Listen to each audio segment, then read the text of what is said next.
प्रभु का धन्यवाद हो, प्रभु की स्तुति हो। सर्वशक्तिमान सामर्थ्य परमेश्वर बहुत बहुत आशीष आप सबको दे। और फिर से एक बार फिर जय मसीह की सबको बोल रहा हूँ। और मैं आशा करता हूँ प्रभु ने आप सबको संभाल के रखा है, हमें भी परमेश्वर ने संभाल के रखा है आप लोग की दुआओं के द्वारा। और सच में प्रभु वचन दो बांटते हैं और शेयर करते हैं, उनका परमेश्वर बहुत आशीष दे। और लोगों के फोन्स आते हैं, मैसेजेस आते हैं, तो प्रभु आप सबको आशीष दे। और आज का वचन जो है वो भजन संहिता 49 है और उसका मैं 49 कुछ पद इसमें पढ़ना चाहूंगा मैं।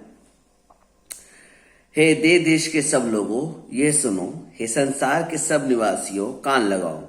क्या ऊंच क्या नीच, क्या धनी क्या दरिद्र कान लगाओ। मेरे मुंह से बुद्धि की बातें निकलेंगी और मेरे हृदय की बातें समझ की होंगी। जो अपनी संपत्ति पर भरोसा रखते हैं और अपने धन की बहुतायत पर फूलते हैं, उनमें से कोई भी अपने भाई को किसी भांति छुड़ा नहीं सकता और ना परमेश्वर को उसके बदले प्रायश्चित में कुछ दे सकता है, क्योंकि उनके प्राण की छुड़ौती भारी है और अंत तक कभी ना चुका सकेंगे। कोई ऐसा नहीं जो सदैव जीवित रहे और कब्र को ना देखे, क्योंकि देखने में आता है कि बुद्धिमान भी मरते हैं और मूर्ख और पशु शरीर के मनुष्य भी दोनों नष्ट होते हैं और अपनी संपत्ति दूसरों के लिए छोड़ जाते हैं। वे मन ही मन सोचते हैं कि उनका घर सदा स्थिर रहेगा और उनके निवास पीढ़ी से पीढ़ी तक बने रहेंगे, इसलिए वे अपनी अपनी भूमि का नाम अपने नाम पर रखते हैं। मनुष्य चाहे प्रतिष्ठित भी हो, परंतु यदि वह समझ नहीं रखते तो वह पशु के समान है जो मर मिटते हैं। प्रभु का वचन मुझे ये भजन संहिता बहुत अच्छा लगता है। इसे बहुत अच्छी तरह समझाया गया है कि मनुष्य अपने जीवन में क्या सोचता है, क्या करता है, और वो जो भरोसा रखता है ना अपने धन पर, वो नहीं रखना चाहिए।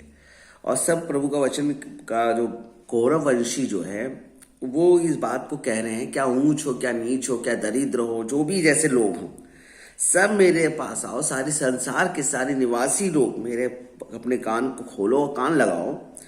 और जो बातें वो बोल रहा है, बुद्धि की बातें बोल रहा है कि सच में बुद्धि की बातें हैं कि जो अपनी संपत्ति भरोसा रखते हैं ना, वह अपने धन की बहुतायत पर फूलते हैं, उनमें से कोई भी अपने भाई यानी किसी का भी प्राण नहीं बचा सकते, ना परमेश्वर को उसके बदले प्रायश्चित में कुछ दे सकते हैं, क्योंकि उनके प्राण की छुड़ौती बहुत भारी है। सच में प्राण के बदले प्राण ही दिया जा सकता है।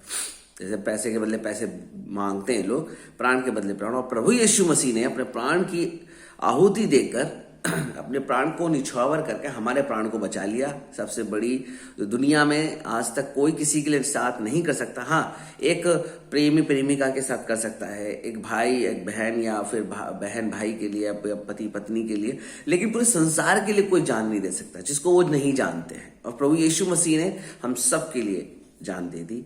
इससे बढ़कर और कोई उनके प्राण की छुड़ौती और कोई कर ही नहीं सकता। और फिर परमेश्वर का वचन कहता है, देखने में आता है कि बुद्धिमान भी मरते हैं, मूर्ख भी मरते हैं, पशु समान जो मनुष्य होते हैं जिनके कोई समझ नहीं रखते, जैसे जो उसने बोल दिया वैसे चलते हैं, वो पशु समान मनुष्य हैं, वो भी मरते हैं। और वो मन में सोचते हैं कि उनका घर सदैव स्थिर रहेगा। इसलिए बाइबल कहती है, इसलिए वो अपने अपने जो जमीनों के नाम होते हैं वो अपने अपने नाम पे रख लेते हैं और अपनी संपत्ति दूसरे के लिए छोड़ देते हैं। यानी मनुष्य चाहे प्रतिष्ठित भी हो जाए, बहुत अच्छा व्यक्ति बन जाए, परंतु वह समझ नहीं रखते हैं, वह पशु समान शरीर के मनुष्य हैं। और आज हम देखें, दुनिया को देख लें, सारे सृष्टि को देख लें, और अगर आज भी हम नहीं समझ पा रहे हैं कि वो परमेश्वर कौन है, वो परमेश्वर क्या चाहता है, वो परमेश्वर कैसा है, अगर हम नहीं समझ सकते हैं तो हम पशु समान मनुष्य हैं। हम अपने परमेश्वर को जाने, हम ईश्वर को जाने कि ईश्वर क्या चाहता है, ईश्वर क्या है, वो हम समझें।